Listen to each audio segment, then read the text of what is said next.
Paz do Senhor, meus amados irmãos, você está no canal EBJ, Escola Bíblica Jerusalém. Eu sou Paulo Renato, falo daqui da cidade de Ribeirão Preto, São Paulo.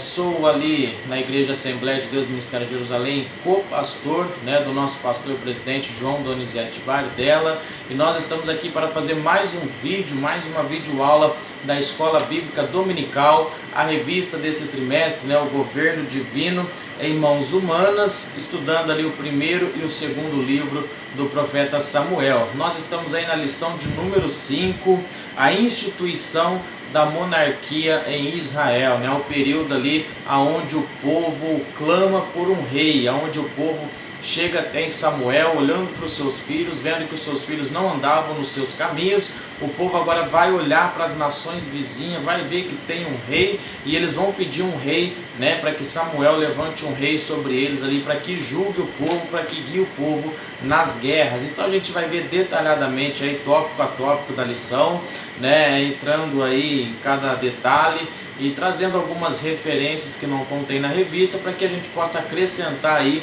no estudo da escola dominical. Você que é professor ou você que é aluno, seja muito bem-vindo. Você que ainda não é inscrito no canal, já vou logo pedindo para você, faça a tua inscrição, ative o sininho, para que você receba as notificações. Não esqueça de deixar o seu like ele é muito importante, ajuda na divulgação do trabalho.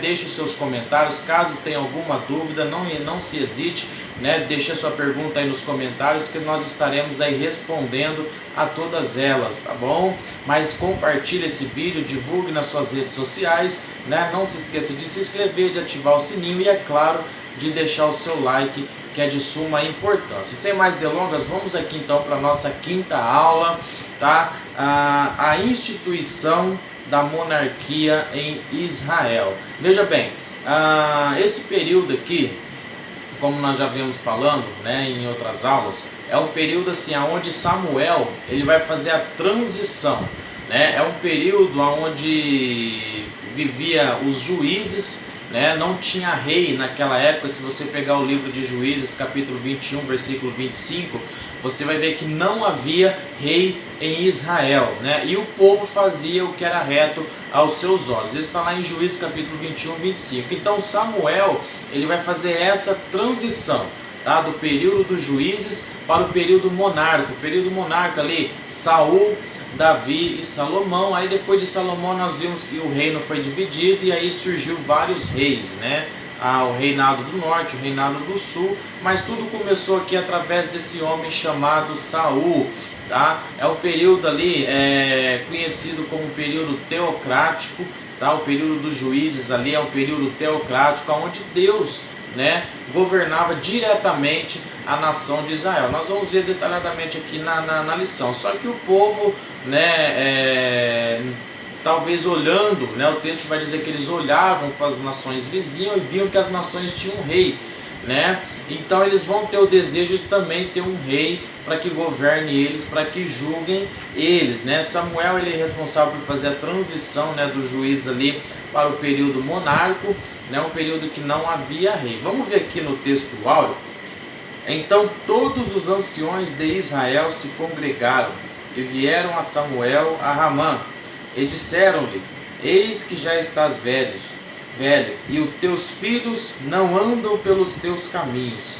Constitui-nos, pois, agora um rei sobre nós, para que ele nos julgue como o tem todas as nações. Primeiro livro de Samuel, capítulo 8, versículo 4 e versículo 5. Olha como que é interessante. O povo olhando, o que Samuel ele vai fazer?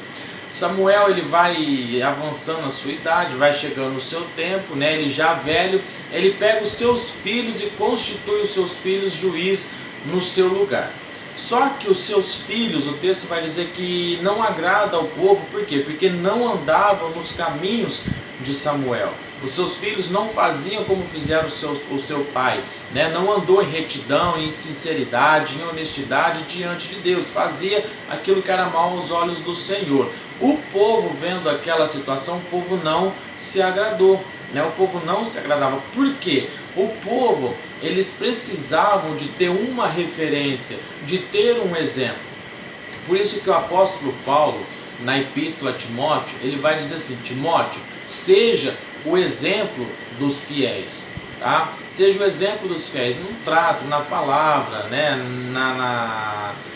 na sua maneira total de viver, né? Seja o exemplo dos fiéis. Então você vê que um povo, uma igreja, tá? Uma nação, ela precisa de ter alguém, né, a quem ela possa olhar e ver aquela pessoa como exemplo, a ver aquela pessoa como referência, né? Isso não estava acontecendo em Israel. Isso não acontecia nos tempos ali em que os filhos de Samuel estavam julgando Israel. Porque eles olhavam para os filhos de Samuel e não se agradavam, porque faziam aquilo que não era certo, né? Não andavam nos caminhos do seu pai, não andou como seu pai andou. Então eles não viram eles como exemplo. Então há necessidade que o povo enxergou de ter um exemplo, de ter uma pessoa à frente, uma pessoa que tivesse atitude, uma pessoa que tivesse postura, uma pessoa que quando chegasse a dificuldade não corresse dela, pelo contrário, enfrentasse, porque naquele período ali nós vamos ver que era um período em que o povo passava por guerra, era um período onde os filisteus afligiam muito a nação de Israel, né? Afligia demais aquele povo. Então, talvez os filhos de Samuel não tinham, vamos dizer assim, peito, coragem, ousadia de encará-los frente a frente. Então o povo, eles vão ver a necessidade de ter um rei, de ter uma referência, uma pessoa que guerreasse, uma pessoa que liderasse eles nas batalhas, né? Porque naquela época também já não tinha mais a Arca da Aliança. A Arca da Aliança também já tinha sido levada embora quando os filhos de Eli, né, Ofni e Finéias, perderam a arca na batalha com os filisteus, né? E ninguém mais se preocupou em buscar a arca de volta. Então eles não tinham a presença de Deus ali que era simbolizada pela arca, eles não tinham uma referência. Então, como Jesus ele mesmo disse lá em Mateus capítulo 9, versículo 36, o que Jesus fala lá? Que era um povo, né, ovelhas como que não tinham pastores. Quer ver? Vamos conferir Mateus capítulo 9, versículo 36, que vai nos dizer da seguinte forma, né? E vendo as multidões, teve grande compaixão delas, porque andavam desgarrados e errantes, como ovelhas que não têm pastor. Você está vendo? A pessoa quando não tem uma liderança, a pessoa quando não tem uma referência, olha como que Jesus viu o povo, né? Andando de uma maneira desgarrada, de uma maneira errante. Então o povo de Israel estava dessa forma, né? O povo de Israel estava dessa maneira. E pela experiência que eles tiveram no período teocrático, ali no período do livro de Juízes, todas as vezes que eles andavam errante, Deus permitia as nações vizinhas vir e afligir aquele povo. Talvez aquele povo teria aprendido a lição. Falou assim: olha, nós não podemos andar de qualquer forma, de qualquer maneira, nós não podemos andar desgarrado, nós não podemos andar errante, porque se nós permanecermos da forma como nós estamos, Deus vai permitir as nações virem o quê? Nos afligir. Talvez eles tenham aprendido essa lição, então eles tenham olhado e tenham falado assim: olha, é melhor nós chegarmos a Samuel, já que Samuel está velho e os seus filhos não estão dando conta, então é melhor nós pedirmos um rei para nós, né? Que aí tudo aquilo que o rei nos pedir, nós vamos fazer, assim como foi na época de Moisés. O que o povo falou para Moisés? Moisés, tudo que você pedir para nós fazermos, nós faremos. Por quê? Porque o povo estava cansado, né, de sofrer a repressão ali de Deus devido às consequências das suas escolhas, dos seus erros, dos seus pecados, né?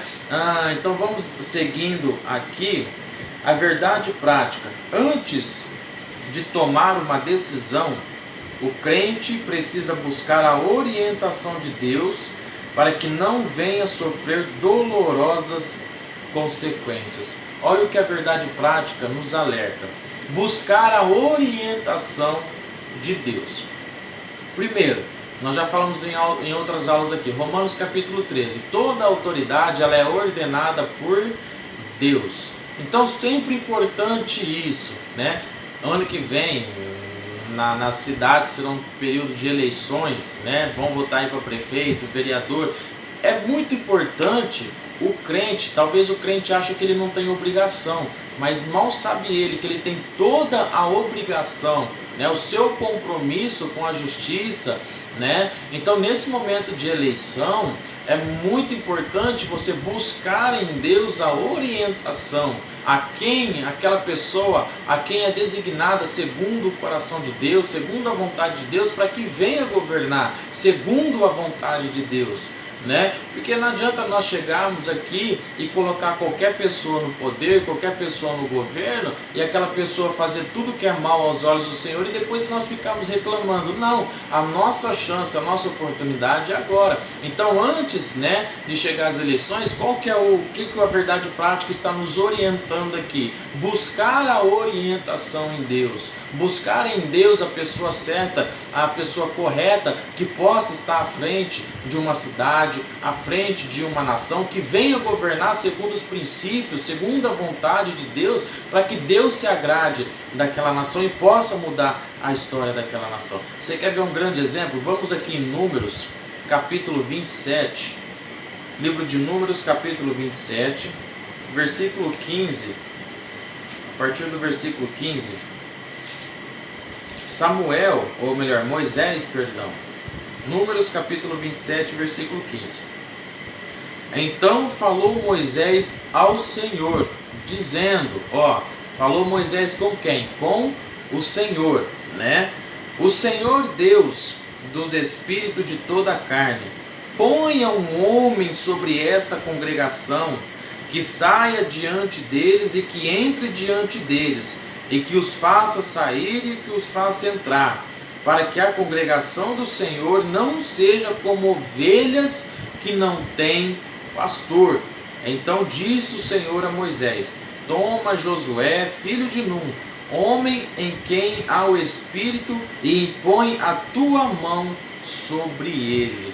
Presta atenção aí, olha a oração de Moisés. Senhor, levante um homem, levante uma pessoa nessa congregação, a quem saiba entrar e sair, a quem saiba julgar o seu povo, a quem faça caminhar, né, por esse deserto. Você vê que Moisés, ele não foi pegando qualquer pessoa, ele não foi escolhendo qualquer um lá no meio de Israel.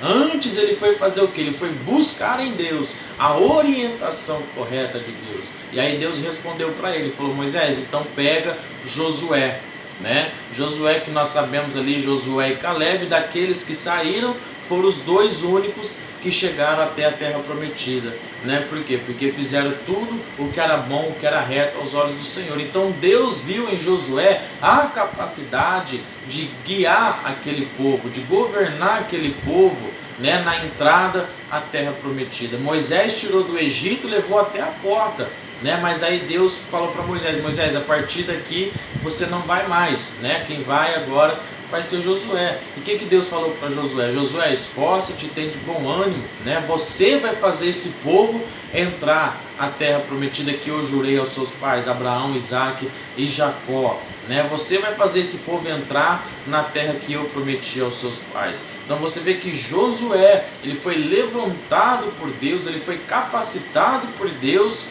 né? Tudo isso por quê? Porque Moisés buscou em Deus a orientação correta. Moisés não colocou um Zé Ninguém lá, Moisés não colocou qualquer pessoa, não. Ele colocou uma pessoa a qual Deus designou. A oração de Moisés foi essa: Deus, levante um homem nessa congregação, levante uma pessoa nessa congregação que possa entrar e sair no meio desse povo, caminhar no meio deles, julgar esse povo, né, e dar continuidade ao trabalho. E aí Deus falou, então vai lá e levante Josué. Então a verdade prática é muito importante isso, nos ensina a buscar em Deus a orientação correta para as nossas escolhas.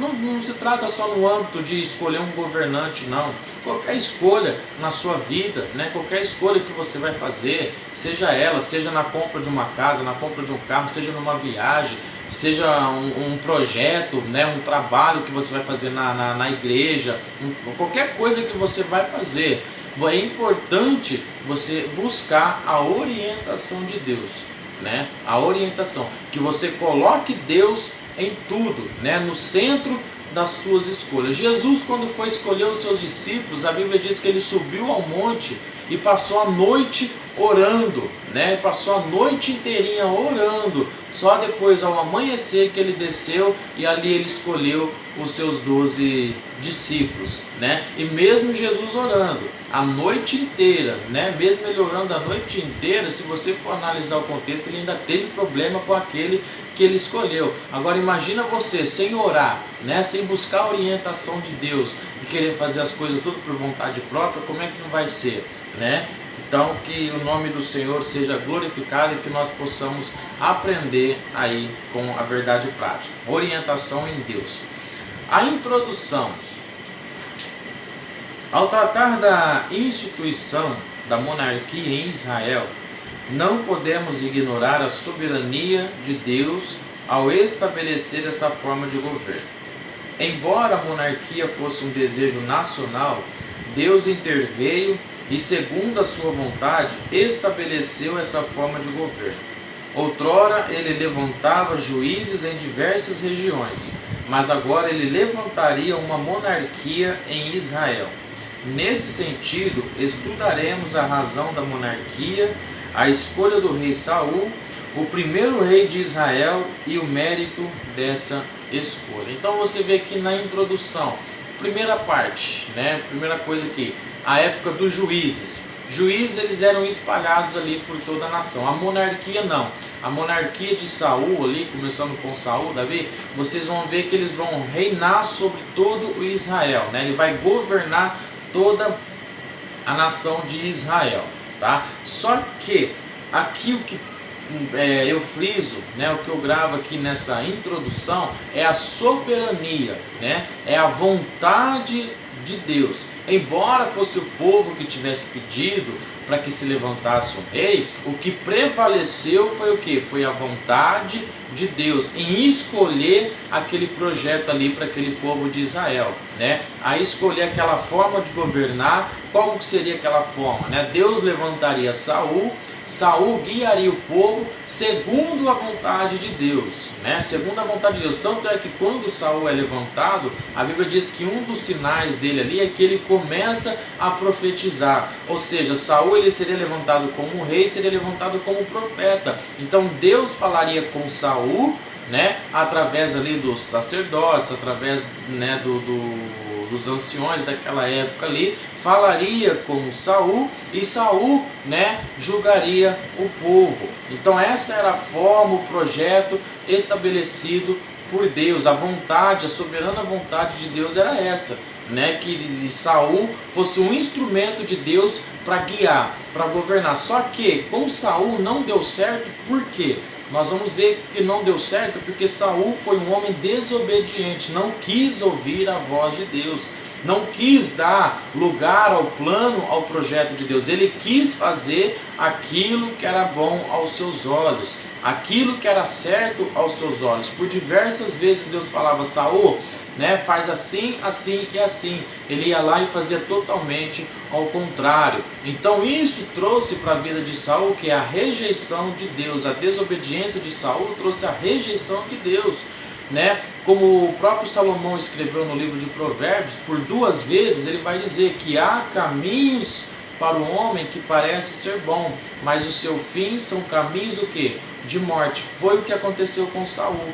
Deus estabeleceu para ele um caminho, uma trajetória, só que ele preferiu seguir outro caminho, achando que aquele outro caminho era bom para ele. E o seu final foi o quê? Foi um final de morte, tá? Então o que prevalece, o que tem que prevalecer para que dê certo, né, o trabalhar, o agir, o plano de Deus, é necessário nós respeitarmos, nós obedecermos e nós acatarmos a soberana vontade de Deus. Quem sabe Deus aí na tua igreja não está querendo levantar você como um líder, né? Não está querendo colocar você à frente de um trabalho, e aí talvez você fale assim: poxa, tanto tempo buscando e eu não consigo, Deus não me coloca. Porque talvez Deus não esteja olhando para o teu coração nesse momento e está vendo em você a desobediência, está vendo que você talvez não vai obedecer a voz dele. né? Então é necessário que eu faça, né, esse puxão de orelha, aproveitando essa videoaula, já que Deus tocou no meu coração aqui, eu faço esse puxão de orelha. Aprenda a obedecer mais a voz de Deus, a vontade de Deus, para que Ele possa usar você como instrumento na face dessa terra, tá? Então o que prevalece, sempre vai prevalecer, é a soberana vontade de Deus. Se não acontecer dessa forma, irmãos, se não for da vontade de Deus, pode ter certeza, né? Como Jesus disse, a árvore que está em mim, né? Ou melhor, a vara que está em mim e não dá fruto, é essa aqui que meu pai faz, arranca e lança no fogo. Então, irmãos, se nós estamos enxertados na videira verdadeira, é necessário obedecê-la como ela quer, e respeitá-la ela como soberana de todas as coisas. Por que a monarquia? Entrando aqui no primeiro tópico, né?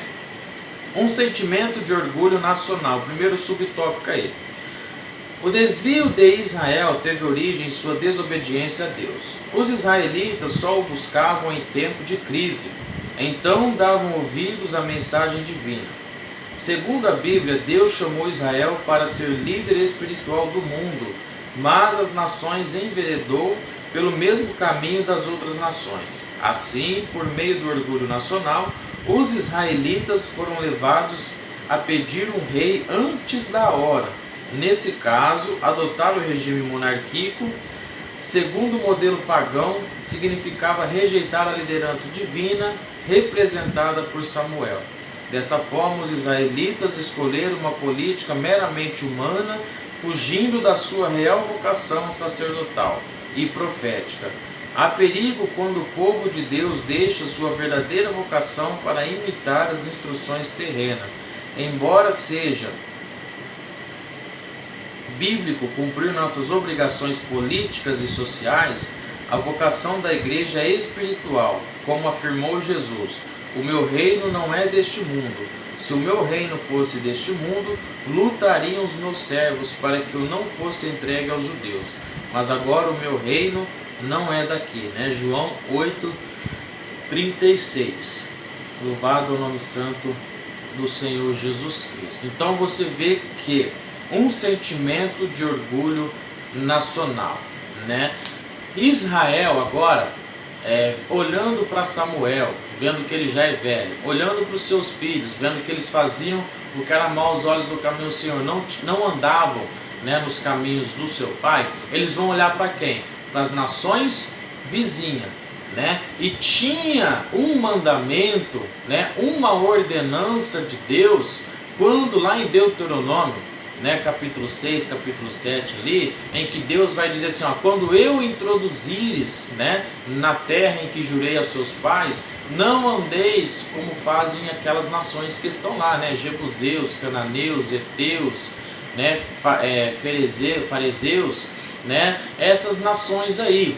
Então Deus, ele vai ordenar que o povo de Israel não faça como fez aquelas nações, né? Quando eu vos introduzires na terra em que jurei aos vossos pais, não fazeis como fazem essas outras nações. E nesse momento, o que eles vão fazer? Eles vão olhar para as nações vizinhas e vão chegar, né, para Samuel e vai dizer assim, ó, nós queremos um rei, como tem as outras nações.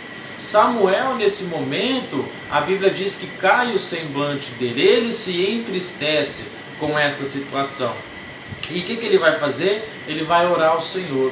E o que Deus vai responder para ele? Qual que é a resposta de Deus para Samuel? Samuel, esse povo não te rejeita, né? Não rejeita você, esse povo está rejeitando o quê? A mim. Então veja que quando nós deixamos de fazer aquilo que Deus quer, nós estamos o quê? O rejeitando a sua soberana vontade, né? Porque a ordenança era que eles não fizessem como faziam as outras nações, e eles foram justamente fazer aquilo que Deus tinha pedido para eles não fazer, né? Samuel, constitui sobre nós um rei, né? Constitui sobre nós um rei.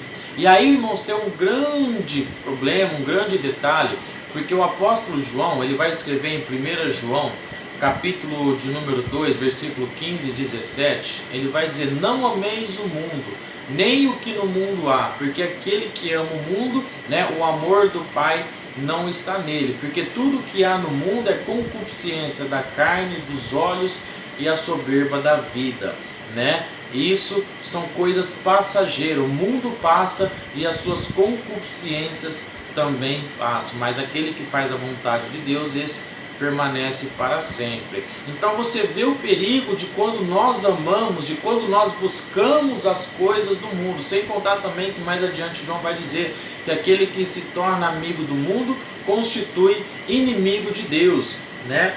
Então a gente vê que o perigo de nós buscarmos as coisas que estão lá fora para a nossa vida, buscar as coisas do mundo para a nossa vida, querer trazer as coisas de lá de fora para a nossa vida, né? Porque Deus tinha falou, gente, quando vocês entrarem, não façam igual as outras nações, não busquem fazer o que elas fazem, né? E eles foram justamente contra a vontade de Deus. Então a gente vê que tudo isso desagradou a Deus, porque Deus falou para Samuel, Samuel, esse povo não rejeita você, esse povo está rejeitando a mim. Então, ou seja, quando nós rejeitamos a vontade de Deus, deixamos de fazer aquilo que Ele quer, nós estamos automaticamente, né, fazendo o que fez esse povo aqui, rejeitando a Deus, rejeitando a vontade de Deus, né? E a palavra de Deus vai dizer que a vontade do Senhor, ela é boa, ela é perfeita, ela é agradável, né?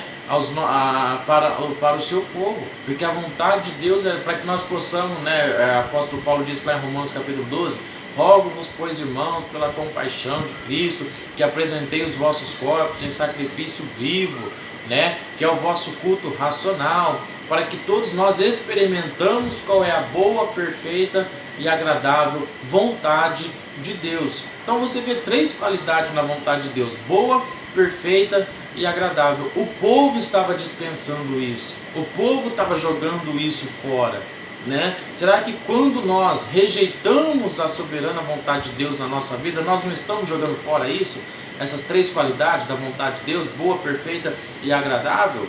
Será que nós não estamos rejeitando as bênçãos de Deus na nossa vida quando nós olhamos para o mundo? E hoje o que é a coisa mais fácil que está é você passar talvez aí na porta de uma igreja e você vê dentro da igreja eles copiando as coisas que estão no mundo, né? Essas festas pagãs que o mundo oferece, né? Essas festas aí que nós sabemos, outras religiões oferecem aí, que são contra a vontade bíblica, são contra, né, festas de adorações a ídolos, festas aí que estão aí chegando em época de Halloween, né, essas coisaradas toda aí que o mundo oferece, e nós infelizmente estamos vendo dentro das nossas igrejas hoje, né? Estão trazendo isso para dentro da igreja hoje, que foi o que o povo de Israel fez, trouxe os costumes, né, das nações pagãs para dentro de Israel, coisa que Deus não queria, né? Coisa que Deus não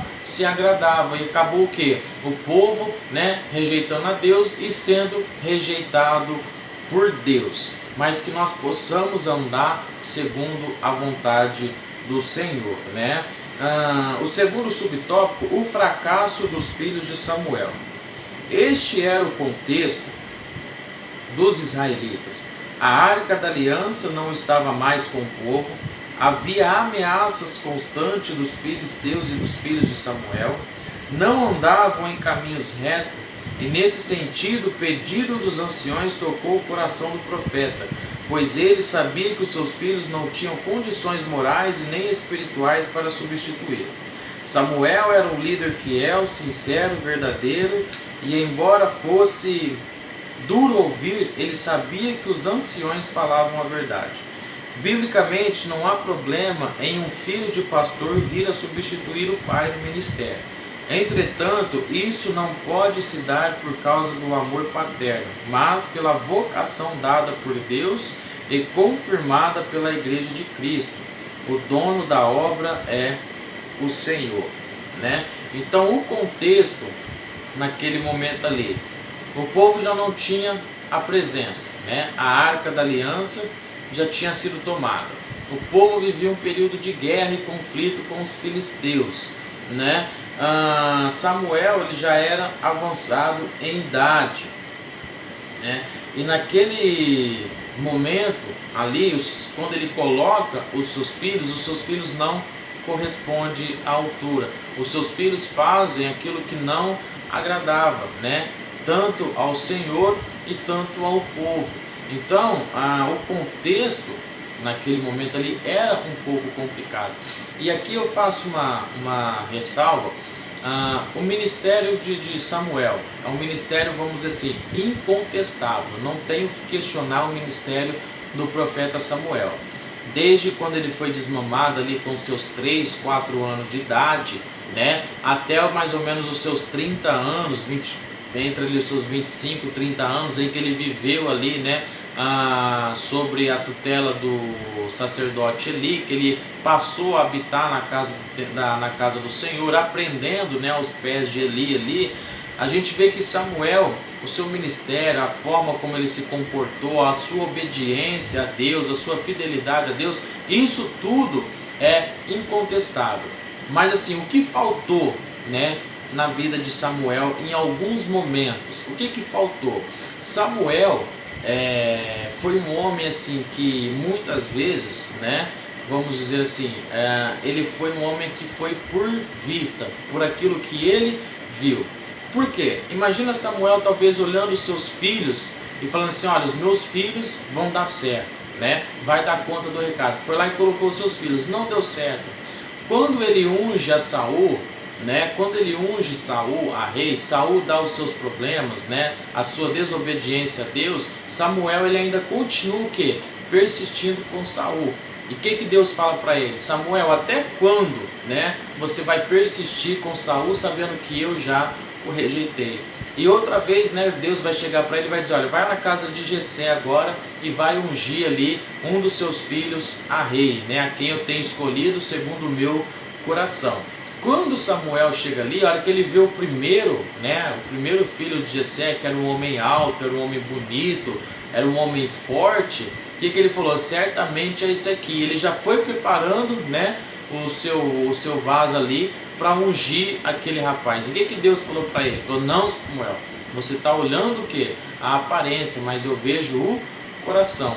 Então, o que faltou nesse momento na vida de Samuel? Foi um pouco, né, vamos dizer assim, da visão espiritual, né, de olhar, ter aquele discernimento. O ministério dele é incontestável, não questiono, é um homem abençoado por Deus, um homem excelente em tudo aquilo que ele fez. Mas como ser humano, assim como Tiago disse sobre Elias, né, que Elias era um homem sujeito às nossas paixões. Desculpa, né, que Elias foi um homem sujeito às nossas paixões também. Foi um homem perfeito também no seu ministério, mas quando ele sofreu a ameaça de Jezabel, o que ele fez? Ele fugiu e ele pediu o quê? A morte. Então você vê que nós, seres humanos, por mais que nós sejamos usados por Deus, por mais que nós sejamos capacitados por Deus, nós temos as nossas falhas, né? E Samuel, ele teve essa falha nas suas escolhas, né? Nas escolhas do seu filho, na escolha ali de persistir com Saul, na escolha na hora que ele foi ungir Davi a rei, ele queria ungir o outro, né? Então você vê que nós, seres humanos, estamos sujeitos a essa situação. Por isso que a Bíblia, na verdade prática, ela nos orienta a nós que sempre buscarmos a orientação de Deus. É sempre estar orando, jejuando, pedindo a Deus uma confirmação, para que nós não escolham pessoas erradas para exercer o ministério, para que nós não escolham pessoas erradas para trabalhar na obra de Deus. Nós sabemos que o joio ele vai crescer junto com o trigo ali, nós sabemos que vai ter o servo fiel e o servo infiel, mas quanto mais nós buscarmos respaldo em Deus, né? Quanto mais nós buscarmos em Deus, para que não aconteça como aconteceu com as escolhas de Samuel, na escolha dos seus filhos que não deram certo, na persistência com Saul que não deu certo, na escolha ali, né, de, se não me engano, Abinadab, né, que também, se não fosse Deus intervir, também não daria certo, né? Então é importante, irmãos, né, é importante nós estarmos sempre buscando em Deus as nossas escolhas, tá? Aqui os filhos, né, o fracasso né, dos filhos de Samuel, não tem nada a ver com Samuel, né? Samuel colocou eles ali, Samuel talvez viu neles a capacidade deles exercer o ministério, mas a responsabilidade deles, a partir do momento em que eles foram colocados no posto, foram deles, não foram de Samuel. Samuel só teve a responsabilidade de colocar eles ali, crendo, acreditando que daria certo, né? Mas infelizmente não deu certo. É importante então isso. Nós entendemos porque a obra ela é de Deus. O que Jesus disse? A seara ela é grande. Rogai a quem? Ao dono da seara, para que envie mais ceifeiros. Está vendo como que Jesus deixou para nós esse exemplo? Né? A seara ela é grande, ela é imensa. Tem campo para todo mundo trabalhar. Só que nós devemos rogar a quem? Ao dono da seara. E o dono da seara é quem? É Jesus, né? O dono da seara é o Pai, que está no céu nesse momento. Então Ele que sabe quem é as pessoas certas para determinados serviços, né? Não adianta você querer pegar aqui uma pessoa, por exemplo, que prega, uma pessoa que estuda a palavra de Deus, que prega a palavra de Deus, para ser ministro de louvor, sendo que nem ela sabe cantar, né? Poxa, eu estou vendo aqui esse rapaz, olha, ele prega, ele tem um conhecimento muito bom, né? É usado por Deus, e eu estou precisando de um ministro de louvor. Ele não sabe cantar nada, coitado, ele só sabe pregar, ele só sabe falar do amor de Deus, mas não entende nada de música. Aí você quer colocar ele para cantar, né? Para ser ministro de louvor na igreja? Quer dizer, ele pode até ir, mas vai dar certo?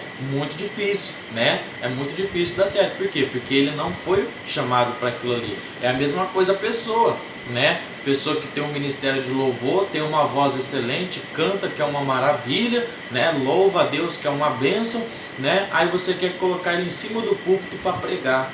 E aí às vezes a pessoa não sabe nem, né, se explanar ali na palavra de Deus.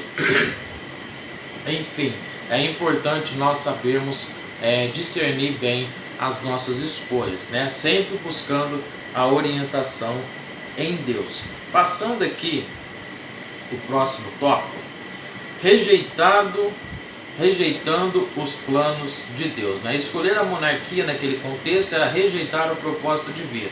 Foi algo deliberado do povo contra o plano estabelecido por Deus desde quando Israel ocupou a terra de Canaã. Deus é onisciente, ele sabia que esse momento chegaria. Assim, no tempo certo, o próprio Deus daria um rei com as qualidades necessárias. É preciso seguir essa diretriz no processo de sucessão de líderes. Não podemos perder a perspectiva de que é Deus que dá seus líderes à igreja, né? Então nós vemos aí rejeitando o plano de Deus. Algo interessante nesse tópico aqui. A palavra de Deus ela diz assim, que a fé é o firme fundamento daquilo que não se vê, mas crê. Naquele período ali, período do Antigo Testamento, foi um período um pouco conturbado, complicado. Por quê? O povo acreditava naquilo que eles viam. O que eu quero dizer com isso daqui? Por diversas vezes o povo de Israel, a nação de Israel, precisava de ter algo para adorar. Por exemplo, na saída do Egito, eles tiveram que fazer o bezerro de ouro, né? Aí ali o povo, passado o tempo, foi picado por cobra. Deus mandou fazer uma imagem de uma cobra ali, para que eles olhassem aquela imagem e fossem curados. Só que com o passar do tempo, aquela imagem passou a ser o quê? Um objeto de adoração.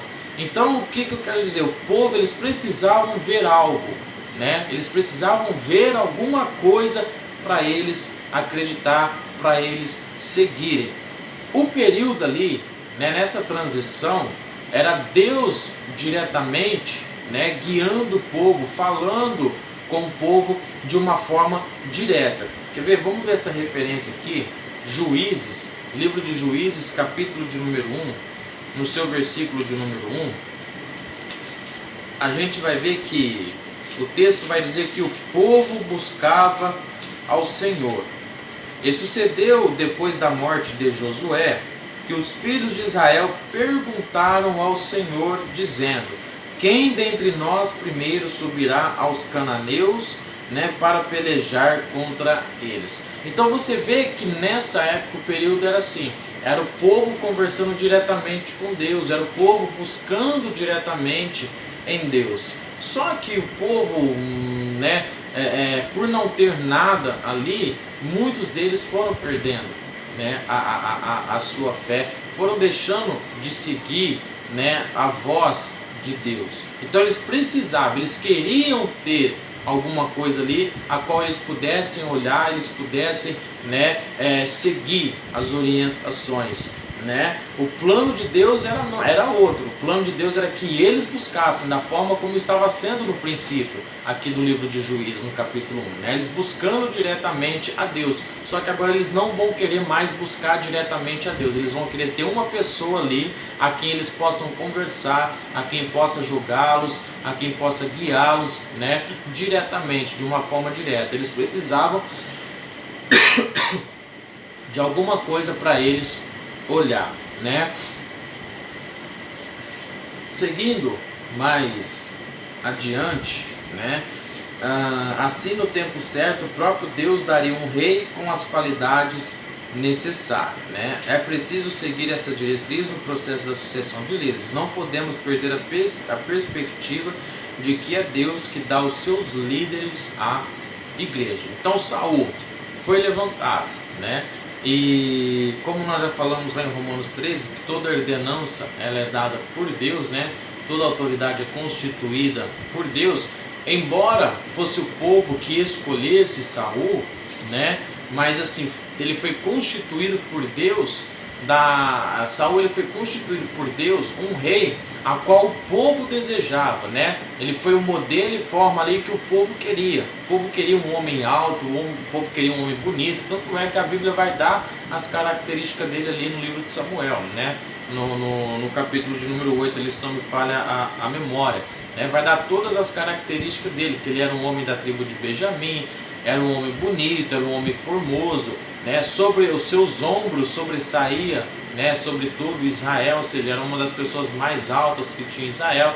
Então ele tinha aquilo que o povo queria, ele tinha aquilo que o povo queria. Então Deus o constituiu, por quê? Porque era um rei que agradava ao povo. Então Deus falou assim: olha, é isso daí que vocês querem? Então tá bom, é isso daí que vocês vão ter, Só que nós vamos ver mais adiante aqui no outro tópico, que com essa escolha veio o que? As suas consequências, Somos livres para escolher, porém nós somos refém das nossas escolhas, Então com isso, pedindo um rei, pedindo alguém a quem eles olhassem e seguissem, eles estavam rejeitando o plano de Deus no princípio, que era eles diretamente buscando a Deus, Eles sendo guiados diretamente por Deus.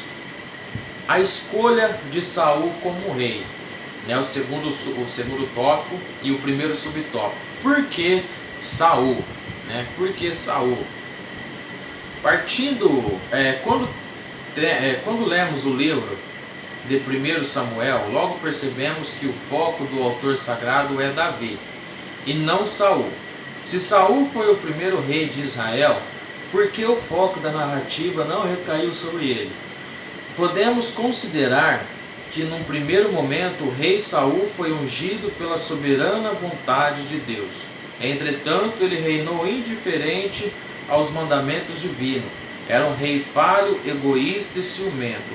O propósito do autor sagrado é contrastá-lo com Davi, um homem segundo o coração de Deus. Então, quando Saul é levantado rei, e ele faz tudo aquilo que é mal aos olhos do Senhor, Deus manda Samuel ir até a casa de Jessé e ali ele vai levantar, vai ungir Davi a rei. E ali então vai passar um momento, os dois tendo a sua história contada. E nesse termo aí o comentarista que ele diz, o pastor Osiel Gomes, que há um contraste, a intenção de Deus é de contrastar a história de Saul com a história de Davi. E são histórias assim, até que semelhantes. Por quê? Porque Saul, quando ele aparece, ele está correndo atrás, né? Ele está procurando as jumentas do seu pai. E Davi, quando ele aparece na história, né? Ele está apacentando as ovelhas do seu pai. E ali ele vai dizer que quando veio um leão, né? Ele levou a sua ovelha, ele foi atrás, resgatou. Quando veio o urso, ele foi atrás, resgatou novamente. Então você vê que na história de Saul, para ele resgatar a jumenta, ele não teve sucesso. Ele andou, né, por diversas cidades ali, por diversas tribos, não achou a sua jumenta, até que ele teve que consultar, né, o vidente ali, o profeta naquela época, para que ele soubesse aonde estava a sua jumenta, né? Já ao contrário de Davi, não. Davi ele não teve dificuldade, pelo contrário, ele teve ousadia e coragem para resgatar, né, as ovelhas do seu pai ali, né? Em outro momento, a história de Saul mostra a sua infidelidade com Deus, a sua desobediência com Deus. Já pelo outro lado, a história de Davi é totalmente diferente, é uma história de fidelidade, é uma história de temor, né? Uma história de obediência a Deus. Teve os seus erros, suas falhas, mas ele foi um homem que procurou ser fiel a Deus em tudo, né? Embora tenha caído ali, tenha tido a sua queda com a Batseba, né? Mas foi um homem que se manteve fiel diante de Deus, né? Por outro lado, Saul, ele vai oferecer um sacrifício a Deus, o seu sacrifício vai ser rejeitado, né? O sacrifício que ele oferece, o holocausto que ele oferece, ele é rejeitado por Deus, traz a rejeição de Deus sobre a vida dele.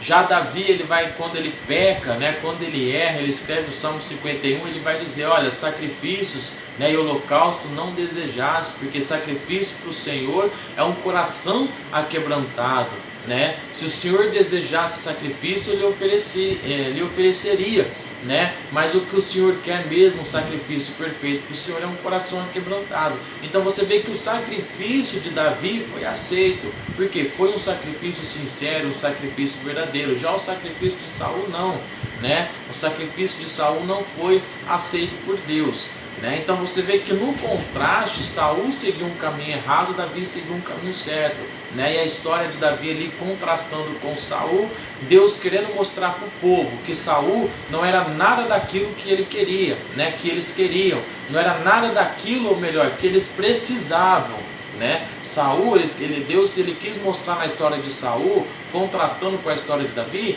que Saul era um rei que eles não precisavam, né? Já Davi não, Davi era o rei que eles precisavam. Era um rei que cuidou das ovelhas, era um rei que foi fiel, era um rei que teve o seu sacrifício aceito por Deus, era um rei que era segundo o coração de Deus, né? Só que não estava no momento nem na hora de Davi, né? De Davi se levantar. Quem sabe, como o comentarista disse aqui, né? Que Saul foi levantado antes da hora, que, né? Porque como não pensar que Deus tinha o plano e o projeto de levantar Davi, de fazer de Davi o primeiro rei de Israel. Só que na época Davi talvez não estaria preparado. Davi naquele momento estava cuidando das ovelhas do seu pai, né? Então quem sabe talvez na sua vida também não é assim, né? Talvez você fale assim, poxa, eu tenho tudo, eu tenho todas as características de um bom líder, eu tenho todas as características, né, para ser um bom obreiro, mas Deus não me olha. Por que Deus, nesse momento, não é que Deus não está te olhando, nesse momento Deus está o quê? Está te preservando, para não acontecer como aconteceu com Saul. Não era a época de se levantar um rei ainda em Israel, teve que levantar um rei às pressas, né? E como nós já sabemos que dizem que a pressa é inimiga da perfeição, né? Então Deus deu aquilo que o povo queria, na pressa que o povo queria, no tempo que o povo queria, e Deus mostrou que não era aquele momento, né? Que não deu certo por causa disso. Mas quando é levantado no tempo de Deus, uma pessoa segundo a vontade de Deus, acontece o que aconteceu na vida de Davi. Tem tudo para dar certo, né? Então que nós possamos saber esperar o tempo de Deus na nossa vida, né? Talvez Deus esteja aí te guardando, Talvez você esteja aí no esquecimento, você fala, poxa, ninguém lembra de mim, ninguém sabe que eu existo, eu estou aqui, né? Mas talvez é o momento de você estar atrás das montanhas ainda, sendo guardado por Deus, né? Sendo preparado por Deus, né? Porque aí atrás da montanha você está aí, né? Guardando as ovelhas do seu pai, aquelas que estão sendo arrebatadas você está resgatando, ninguém está vendo, né? Ninguém está vendo até hoje. Mas quem sabe um dia, quando Deus te levantar, Deus vai soprar, né? Tudo aquilo que você fez em oculto, né? Deus ele te recompensará depois abertamente, né? A unção de Saul por Samuel. Na unção de Saul, alguns detalhes devem ser destacados. Samuel beijou em sinal de afeição e admiração pessoal. A unção era feita com azeite de oliva. A cerimônia simbolizava a investidura divina para o exercício do cargo. Os que são separados por Deus para a sua obra têm a unção do Espírito Santo, a capacidade que vem do alto para o exercício do santo ministério. Hoje não necessitamos do azeite para a separação de obreiro, para o ministério da palavra. Basta a imposição de mãos do presbitério. Está lá em 1 Timóteo 4,14, né?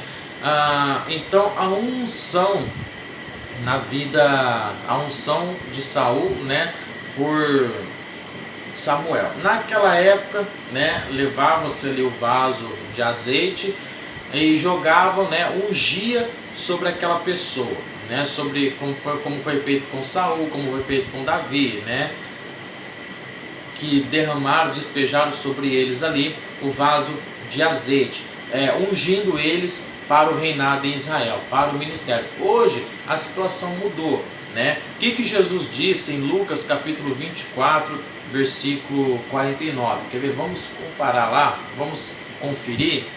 Por quê? O comentarista vai dizer que nos dias de hoje, né, o azeite, nós sabemos na Bíblia que ele é simbolizado, né, pelo Espírito Santo, ou melhor, o Espírito Santo é simbolizado pelo azeite.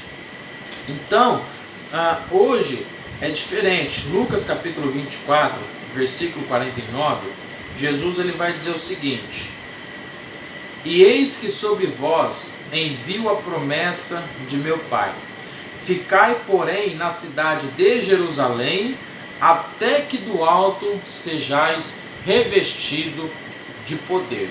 Veja que Jesus manda eles ficarem na onde? Na cidade de Jerusalém, para que do alto eles sejam revestidos de poder. Esse revestimento é o que? É a presença, né, do Espírito Santo, é o poder do Espírito Santo sobre as nossas vidas, né? É o mover, é o agir, é o encher dele em nossas vidas, né? É o revestimento, né, do Espírito Santo sobre nós, para que nós possamos fazer a obra do Senhor, né? Saindo, pregando, cantando, evangelizando, né? Salvando almas para o mundo. Então é necessário hoje ter esse revestimento. Esse revestimento hoje passou a ser o que? O Espírito Santo de Deus. E a Bíblia Sagrada vai dizer que lá em Atos capítulo 13, versículo 2 e versículo 4, quando o texto diz assim, né? E eles servindo ao Senhor, né, orando e jejuando, o Espírito Santo pediu que separasse, né, Barnabé e a Saulo para a obra que eu vos tenho chamado.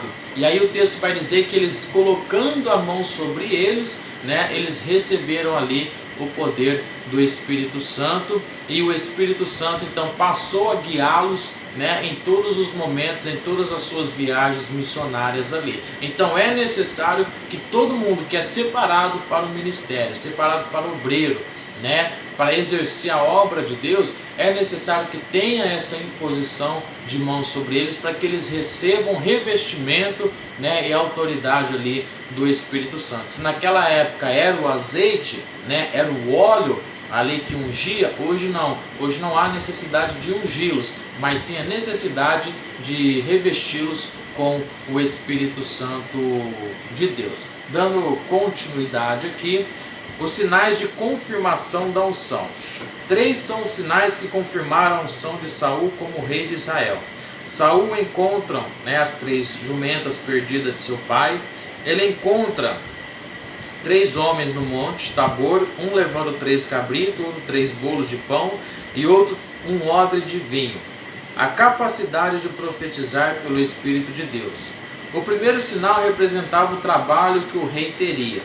O segundo apontava que o sustento divino para a tarefa de Saul. E o terceiro, o rei reinaria sobre o Espírito de Deus e assim salvaria Israel de seus inimigos. Quem é chamado para o ministério precisa aplicar-se ao trabalho, sustentar-se pelo alimento sagrado, a palavra de Deus, e estar cheio do Espírito Santo. A jornada ministerial é pesada, por isso é preciso estar centrado em Deus em todo o exercício ministerial. 3 coisas, 3 sinais ali. O primeiro sinal, o trabalho. João capítulo 5, versículo 17, Jesus ele vai dizer o que? O meu Pai trabalha até agora e eu também trabalho. Tá? A primeira coisa, muito comum quando você vê alguém sendo chamado para o ministério, para a obra, na Bíblia Sagrada, é muito comum você ver Moisés foi chamado, ele estava fazendo o que? Cuidando das ovelhas, do seu sogro. Eliseu foi chamado, estava fazendo o que? Estava cuidando da junta de boi do seu pai. Né? Os discípulos, quando foram chamados, estavam fazendo o que? Estavam pescando. Né? Então você vê que todos eles estavam exercendo o ofício, o trabalho. Mateus, quando foi chamado, estava trabalhando na alfândega. Né? Entre outros, na Bíblia Sagrada, sempre mostra eles o que? Trabalhando. Isso, irmãos, porque a obra de Deus é um trabalho. Se a pessoa não gosta de trabalhar para o seu próprio sustento, você acha que ela vai gostar de trabalhar para sustentar a obra de Deus, né? Para fazer algo para a obra de Deus, se ela não tem vontade nem do sustento dela, né? Como o próprio apóstolo Paulo disse, olha, para a igreja de Tessalônica, né? Eu trabalhei para não ser pesado para ninguém e para que vocês vejam em nós o exemplo, né? E eu vou dizer mais, aquele que não trabalha também não coma, né? Então você vê o que? Uma geração, né? Uma geração infelizmente hoje, uma juventude que não quer saber, né, de trabalho, que não quer saber de compromisso, né? Se ele não tem compromisso com ele, com a família dele, você acha que ele vai ter compromisso com a obra de Deus? Por isso que Jesus disse, né? Por isso que a palavra de Deus diz que o homem, né, que não governe bem a sua própria casa, você acha que ele vai governar? Você acha que ele tem capacidade para governar a igreja de Deus, se ele não consegue governar nem a casa dele, né? Ou seja, uma das partes do governo da casa dele é o trabalho, né? É o trabalhar. Se ele não tem o interesse para trabalhar para ele mesmo, você acha que ele vai ter o interesse de ter compromisso com a obra de Deus? Então o primeiro sinal é esse, o trabalho, né? O segundo é o sustento da palavra, como Jesus disse, que nem só de pão viverás o homem, mas de toda a palavra de Deus. Paulo ele vai escrever, né, para Timóteo, convém que o obreiro apresente diante de Deus, né, aprovado, sem ter do que envergonhar, e que maneje bem a palavra de Deus, né? Então o obreiro ele tem que ter ali o manejar, né, o conhecimento da palavra de Deus, para que ele não venha, né, ser confundido, para que ele não venha cair em heresias que se espalham por aí. E terceira coisa, ser cheio do Espírito Santo, como nós falamos no tópico anterior aqui, né? Permanecer em Jerusalém até que do alto sejais revestido de poder, né? Ser cheio do Espírito Santo de Deus, porque o Espírito Santo de Deus quem vai guiar o homem, né? É ele quem vai guiar. Lembra de Paulo? Nós vamos para a Ásia, mas o Espírito impediu, né? E eles foram para Macedônia, porque o Espírito Santo estava guiando eles ali, né? E é o Espírito Santo que convence o homem do pecado, do juízo e da justiça. Então é necessário essas 3 coisas. Ter trabalho significa comprometimento, né?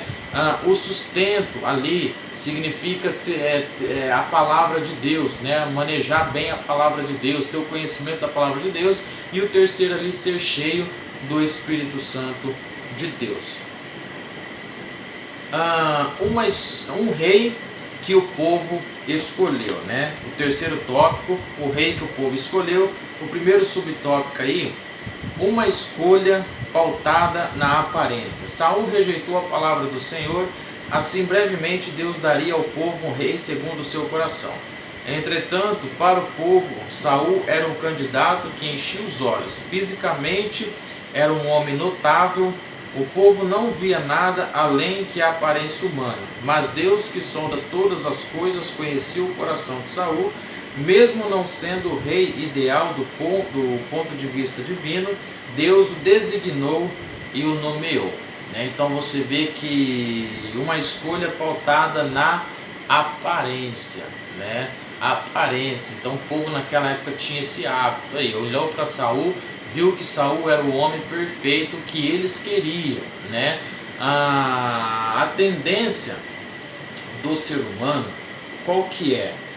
Olhando para a aparência, como disse Jeremias capítulo 17, versículo 5: maldito é o homem que confia na força do seu próprio braço, ou seja, o homem que confia em si mesmo, aquele homem que olha para a sua aparência, aquele homem que olha para o seu ego, aquele homem que olha para si e fala assim: não, eu posso tudo, eu sei de tudo, eu posso qualquer coisa, não é mais aquele negócio assim, posso tudo em Cristo Jesus que me fortalece, não, posso em mim mesmo porque eu tenho a força, então, ou seja, é totalmente errado, porque a Bíblia diz que maldito é o homem que confia na força do seu próprio braço, E aqui o povo de Israel nessa época, olhando para Saul, vendo que ele era um homem formoso, que ele era um homem forte, que a sua altura era maior do que todos os outros, o povo olhou para ele e falou: vixe, é esse rei mesmo.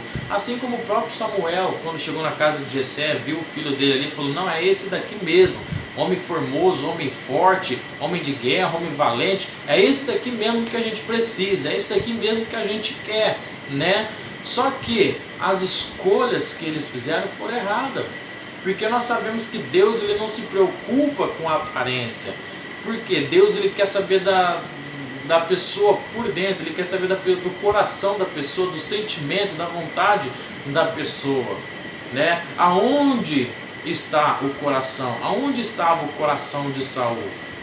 O coração de Saul era um coração orgulhoso, o coração de Saul era um coração invejoso, o coração de Saul era um coração arrogante, desobediente a Deus.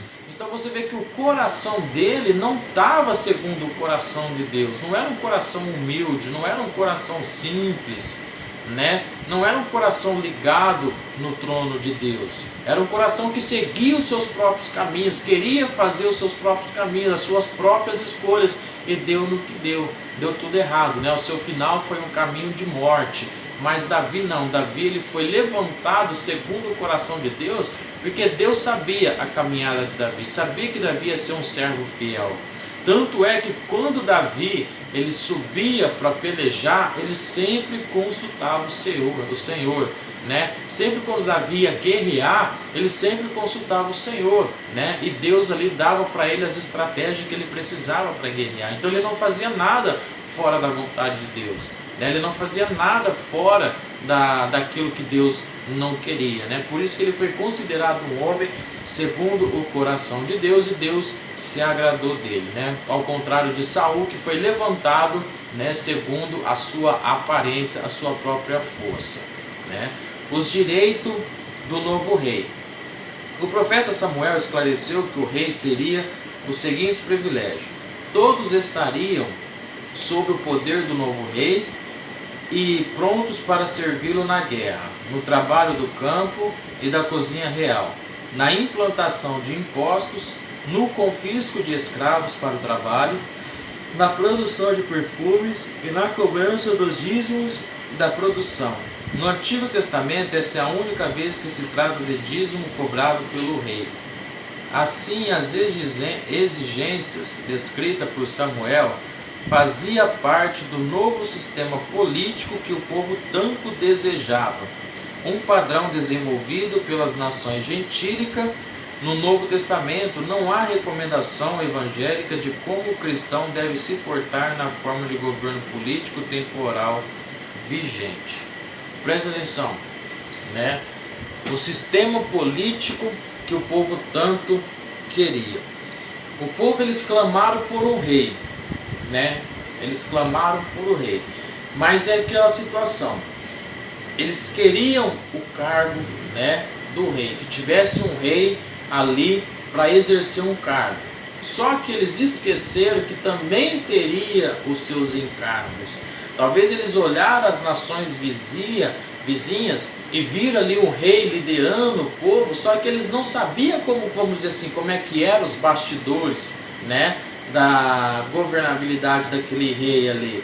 Você está entendendo? Então muitas vezes nós olhamos situações, por exemplo, nós olhamos ali, poxa, eu quero tanto, né, ser um líder, eu quero tanto ser um líder da minha mocidade, eu quero ser um líder dos meus obreiros, eu quero ser um líder das irmãs do seu de oração, eu quero ser um líder, só que você não sabe os encargos que tem por trás daquela liderança. Então era isso que o povo de Israel não sabia. Eles queriam um rei, mas eles não sabiam como é que era por trás, né, a governança daquele rei ali. E aqui nós vemos que Saul, ele ia ter tudo isso em suas mãos, né? Ele ia ter tudo isso, ele ia ter gente para servir ele na casa dele, ele ia ter gente para guerrear por ele, ele ia ter gente para ser escravo dele, né? Ele iria cobrar ali as taxas de imposto, o povo ia ter que passar a pagar imposto, né? O povo ia ter que passar a dar o dízimo daquilo que plantava para o rei, né?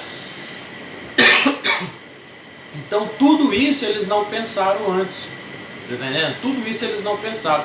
É isso que acontece muitas vezes, por isso que tem muitas pessoas às vezes que quebram a cara, porque não vê aquilo que está por trás, não mede as consequências das escolhas, né? Ah, tá vendo algo ali, eu vi um carro, eu quero aquele carro para mim, mas você sabe quanto que vai custar aquele carro para você, né? Ah, eu quero morar dentro de um condomínio, mas você sabe quanto que vai custar, né, para você morar dentro daquele condomínio? É por isso que tem muitas vezes que nós oramos, pedimos coisas a Deus e Deus não nos dá. Por quê? Porque Deus, ele sabe que nós não temos a capacidade de manter aquilo que nós tanto pedimos. Deus, ele deu o rei ali para o povo de Israel para mostrar para o povo de Israel: é isso que vocês querem? Então olha aí as consequências na vida de vocês, né? O que vocês trouxeram para vocês mesmos. Quem sabe talvez eles não permanecessem, né, sendo guiados por Deus, e Deus aliviasse um pouco desse fardo na vida deles, né? Mas enfim, foi a escolha do povo, o povo desejou aquilo, só que o povo não olhou o que estava por trás daquilo. É por isso que tem muita gente às vezes que quebra a cara, né? Deseja tanto algo na sua vida, mas não olha aquilo que está por trás, né? Aquilo que está por trás daquilo que ela pediu, daquilo que ela escolheu. Vamos passando adiante aqui para a gente já encerrar, né? O último, o novo sistema político e o aspecto teológico. Deus sempre cuidou de Israel, deu-lhe mandamentos, escolheu liderança para representá-lo em momentos ímpares, fez com que o povo se arrependesse e se voltasse para ele muitas vezes. Agora não seria diferente. O Senhor não se afastaria da nação. Se originalmente esta não era a vontade de Deus, o Criador usaria esse modelo para guiar o seu povo. Eles já prepararam um rei segundo o coração dele. E neste novo modelo, a liderança seria centralizada na pessoa do rei, sacerdote e profetas representariam o conselho de Deus para o governo monárquico. Assim, o Altíssimo conduziria o seu povo pela história, né? Então, o novo sistema político, como nós já falamos, Saul, ele seria o instrumento, né? Seria o instrumento ali de Deus naquela nação. Deus até queria, né? Deus ele seguiria aquele processo ali, né, até os dias de hoje, como nós vemos aí, mas desde que o povo, desde que o rei, né, estivesse ali debaixo da submissão de Deus, né, fosse submisso a Deus. Então o projeto de Deus era que Saul passaria a ditar as regras em Israel desde que fosse segundo os conselhos de Deus, né? E sempre teria ali alguém, um profeta, né, para estar repreendendo aquele rei ali, como foi o caso de Davi, como foi o caso do próprio Saul. Quando eles erravam, chegava ali Samuel, chegou ali Natã, né, repreendendo os reis daquela época ali. Então o rei, ele seria um instrumento, ele seria o porta-voz ali de Deus. E Deus falaria com ele, né, e ele então guiaria o povo ali segundo a vontade de Deus, como nós temos falado ali no início da aula. Assim nós encerramos a nossa aula por hoje. Nós vamos aqui encerrar lendo a conclusão da lição, né? Deus é o Senhor da história. Muitas vezes não conhecemos seus caminhos nem seu propósito, mas sabemos que sua vontade é sempre a mais perfeita e agradável. Não podemos perder a vista que o Pai é quem governa a nossa vida. Como cristão, devemos buscar a bênção de que a nossa vontade e as escolhas estejam sempre bem alinhadas com Deus, né? E aí nós encerramos aí, na conclusão nos ensina que Deus, ele é soberano em nossas vidas, né? Deus é quem tem que nos guiarmos.